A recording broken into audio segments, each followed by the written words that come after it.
एक जंगल में एक चील रहती थी जो अब बूढ़ी हो गई थी। वो इतनी कमजोर हो गई थी कि अब शिकार भी नहीं कर पाती थी। एक दिन चील एक पेड़ के पास उदास बैठी थी। तभी पेड़ उससे पूछता है, क्या हुआ चील भाई, आप इतने उदास क्यों हो? मैं काफी दिनों से भूखा हूँ। कमजोर और बूढ़ा होने के कारण मैं शिकार नहीं कर पा रहा।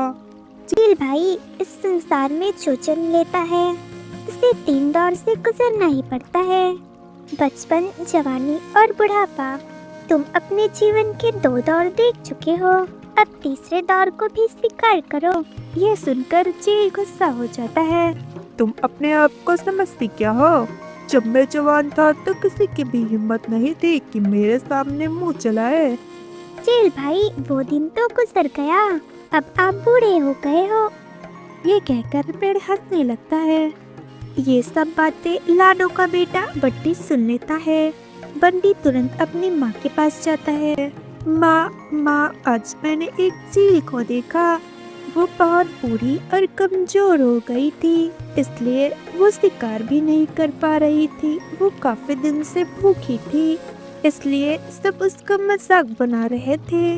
माँ, क्या हम भी बूढ़े हो जाएंगे तो हमारा भी हाल उस चील के जैसा हो जाएगा? नहीं बेटा, ऐसा कुछ नहीं होगा, क्योंकि हम अपने बुढ़ापे का इंतजाम पहले ही करके रखेंगे। और रही बात उस चील की, तो कोई किसी का ऐसे ही मजाक नहीं बनाता। माँ, अब कहना क्या चाहती हो? माँ, आप ही ने तो हमें सिखाया था कि किसी का मजाक नहीं बनाना चाहिए। हाँ बेटा, पर तुमने उस चील का केवल बुढ़ापा देखा है, क्या पता वो जवानी में कैसा रहा होगा। जो भी हो माँ, पर हमें उस चील की मदद करनी चाहिए। बेटा, हम उसकी मदद कैसे कर सकते हैं? हम तो स्वयं ही छोटे और कमजोर पक्षी हैं, और हम सब स्वयं का भोजन ही बहुत मुश्किल से खा पाते हैं। और वैसे भी चील पक्षी बहुत ही खतरनाक होते हैं। हम जैसे पक्षियों को उनसे दूर ही रहना चाहिए। अब इस बारे में ज्यादा मत सोचो। ठीक है माँ। फिर बंटी अपने घोंसले में लेट जाता है, पर उसे नींद नहीं आती। वह सारी रात उस बूढ़े चील के बारे में सोचता रहता है। अगले दिन बंटी नदी पर बैठा था, तभी उसकी दोस्त मीठी वहाँ आती है। तुम यहाँ अकेले क्यों बैठे हो? चलो चलो मेरे साथ जंगल की सैर पर चलो। हाँ मीठी, मैं तुम्हारा ही इंतजार कर रहा था। आज हम पहाड़ों वाले जंगल चलेंगे। फिर दोनों जंगल की सैर पर निकल पड़ते हैं। थोड़ी दूर जाने के बाद उन्हें एक सुंदर सी मोर दिखाई पड़ती है। फिर बंटी मीठी से पूछता है, मीठी, ये सुंदर सी पक्षी हमारे जंगल की तो नहीं लगती? हाँ बंटी, सुना है ये दूसरे जंगल से आई है, और ये कोई मामूली पक्षी नहीं है, ये तो एक चमत्कारी पक्षी है। मीठी, ये तुम क्या कह रही हो? मुझे तुमसे ऐसी अंधविश्वास भरी बातों की उम्मीद नहीं थी। नहीं बंटी, मैंने अपनी आंखों से इस पक्षी की चमत्कार को देखा है। तभी उन दोनों की बातें सुनते हुए मोर वहाँ आ जाती है और कहती है, मैं कोई मामूली पक्षी नहीं हूँ, मेरे पास वास्तव में चमत्कारिक शक्तियाँ हैं।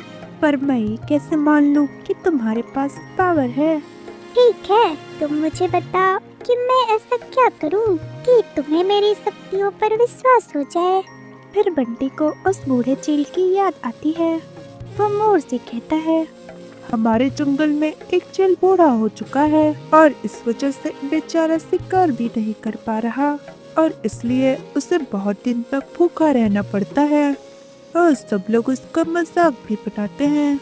अगर तुम सच में चमत्कारिक हो तो कुछ ऐसा करो जैसे वो फिर से जवान हो जाए।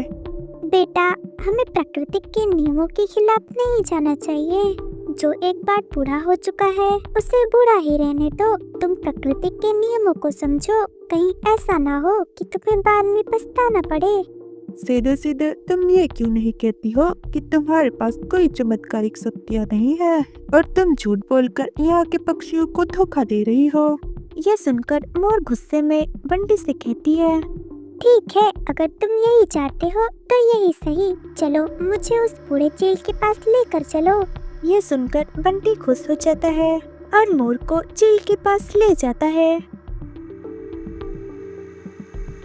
और मोर उसे फिर से जवान कर देता है और वहाँ से चली जाती है। फिर बंटी चील के पास जाता है।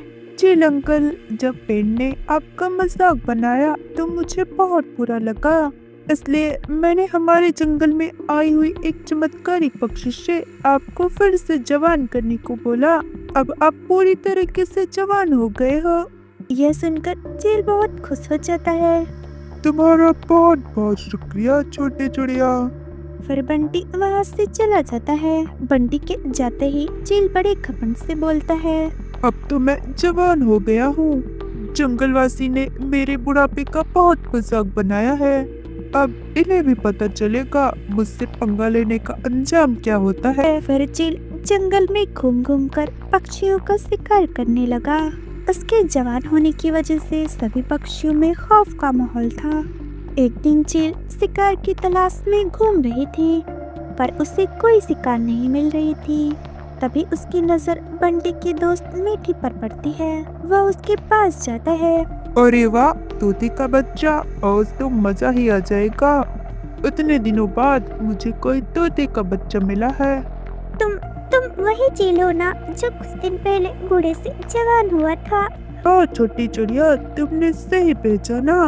और फिर वह चील मीठी को मारकर खा जाती है।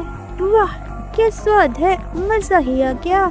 ये सब होते हुए बंटी की माँ लाडो देख लेती है, पर उसे वहाँ आने में देर हो जाती है और वो मीठी को नहीं बचा पाती। लाडो वही जोर जोर से रोने लगती है। फिर थोड़ी देर बाद लाडो का बेटा बंटी वहाँ आता है। माँ क्या हुआ, अब क्यों रो रही हो? फिर लाडो सारी बातें बंटी को बताती है। ये सब सुनकर बंटी रोने लगता है। माँ, ये सब मेरी ही गलती है। मैंने ही उस बूढ़े चील को फिर से जवान कराया था। बेटा ये तुम क्या कह रहे हो? हाँ माँ। फिर बंटी सारी घटना अपनी माँ को बताता है। माँ, अगर मैंने मोर की बात मान ली होती तो आज मेरी दोस्त जिंदा होती। बेटा तुमने ये सब करके बहुत बड़ी गलती की है। अब इस गलती को तुम ही सुधारोगे।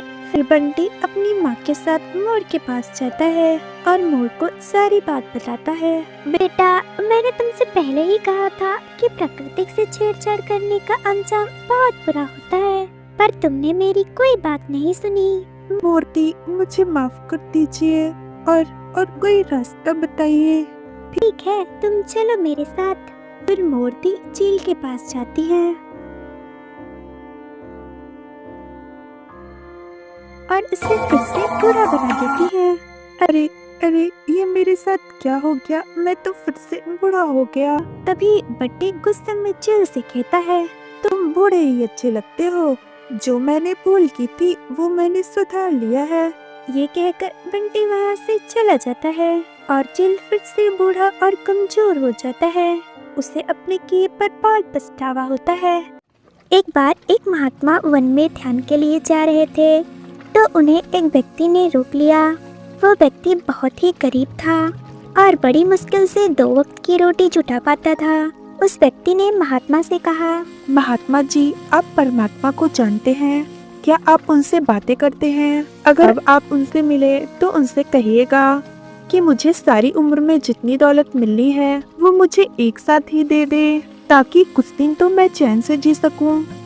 महात्मा ने उसे समझाया, मैं तुम्हारी दुख भरी कहानी परमात्मा को सुनाऊंगा, लेकिन तुम जरा खुद भी सोचो, यदि भाग्य की सारी दौलत एक साथ ही मिल जाएगी तो तुम आगे की जिंदगी कैसे गुजारोगे? किंतु वह व्यक्ति अपनी बात पर अड़िग रहा।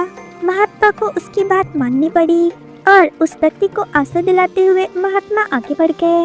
इन्हीं दिनों में महात्मा को ईश्वरीय ज्ञान मिल चुका था। फिर एक दिन महात्मा जी ने उस व्यक्ति के लिए अर्जी डाली और परमात्मा की कृपा से कुछ दिनों बाद उस व्यक्ति को काफी धन दौलत मिल गया। जब उस व्यक्ति को धन दौलत मिल गई तो उसने सोचा, मैंने अब तक गरीबी के दिन काटे हैं और ईश्वरी सेवा कुछ भी नहीं कर पाया। अब मुझे भाग्य की सारी दौलत एक साथ मिली है, क्यों न इसे ईश्वरी सेवा में लगाऊं, क्योंकि इसके बाद तो मुझे दौलत मिलने वाली नहीं है। ऐसा सोचकर उसने लगभग सारी दौलत ईश्वरी सेवा में लगा दी। समय गुजरता गया। लगभग 2 वर्ष पश्चात महात्मा जी उधर से गुजरे तो उन्हें उस व्यक्ति की याद आई।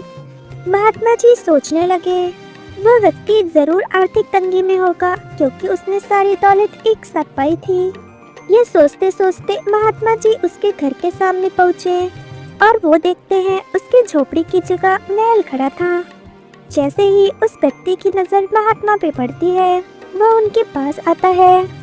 इधर महात्मा जी उसके महल को देखकर आश्चर्यचकित हो गए थे।